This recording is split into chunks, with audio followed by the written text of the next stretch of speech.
महाराष्ट्र के ex CM Uddhav Thackeray के उनकर हुई एफआईआर और उनको जाना पड़ा अंदर।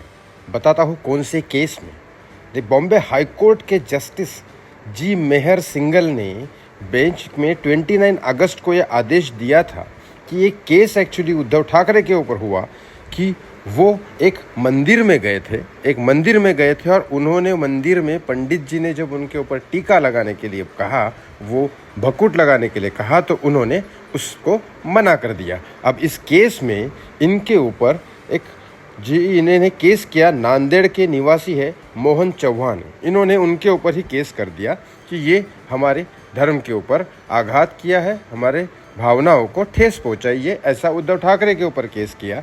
तो वहाँ के लॉयर ने, जो जज है, उन्होंने आदेश दिया कि उद्धव ठाकरे के ऊपर दुरुपयोग किया है, उन्होंने धार्मिक भावनाओं को ये किया है। लेकिन उद्धव ठाकरे ने अगेंस्ट में उनके ऊपर ये किया कि ये सिर्फ उनकी एक स्ट्रैटेजी है, पब्लिसिटी स्टंट किया है उन्होंने हमारे ऊपर। सिर्फ बड़े आदमी का नाम लेके ये जो मोहन सिंह है, इन्होंने बस यूज़ किया है, मेहर सिंगल जो है, इन्होंने बस यूज़ किया है कि अब इसके ऊपर इसकी जांच नहीं करनी चाहिए क्योंकि कोई इस केस में तुक नहीं बनता है। आपको बता दो, हालांकि एकनाथ शिंदे के ऊपर भी उन्होंने उनके फ्लैग्स के ऊपर, उनके पोस्टर के ऊपर चप्पल से मारा था सबके सामने, लेकिन इस केस में भी कुछ आगे हुआ नहीं।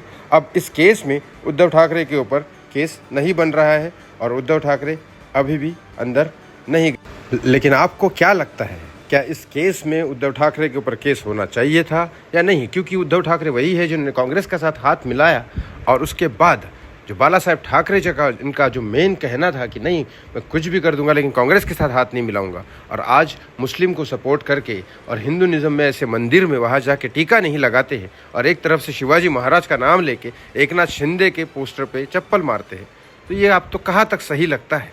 क्या केस बनना चाहिए, उद्धव ठाकरे को अंदर जाना चाहिए?